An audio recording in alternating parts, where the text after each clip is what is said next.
നല്ല tasty and crispy ആയിട്ടുള്ള bread പൊരിച്ചത് അല്ലെങ്കിൽ ബ്രെഡ് പോക്കറ്റ് ഉണ്ടാക്കിയാലോ?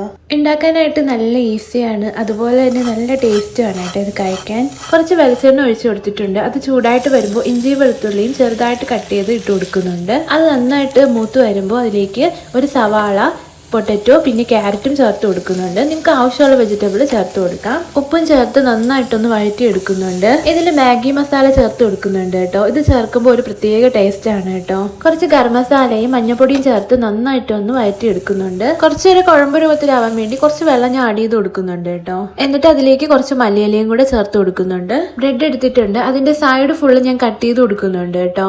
എന്നിട്ട് നമ്മൾ ചപ്പാത്തിയൊക്കെ പരത്തുന്ന ആ ഒരു പലക എടുത്തിട്ട് നന്നായിട്ട് തിന്നായിട്ടൊന്ന് എടുക്കുന്നുണ്ട്. എന്നിട്ട് നമുക്ക് ഓരോ പീസ് ബ്രെഡിലും ഇതുപോലെ വെച്ച് കൊടുക്കാം കേട്ടോ. ഫുള്ളായിട്ട് വെച്ച് കൊടുക്കണം. എന്നിട്ട് വേറൊരു ബ്രെഡ് കൊണ്ട് നമുക്ക് നന്നായിട്ട് പ്രസ് ചെയ്തെടുക്കാം. ഞാനിവിടെ 2 പീസായി കട്ട് ചെയ്തെടുക്കുന്നുണ്ട്. ഇനി ബ്രെഡിൽ നമുക്ക് കോട്ട് ചെയ്യാനായിട്ട് ഒരു ബാറ്റർ തയ്യാറാക്കി എടുക്കാം. അതിലേക്ക് 2 ടേബിൾ സ്പൂൺ മൈദാമാവ് ചേർത്ത് കൊടുക്കുന്നുണ്ട്.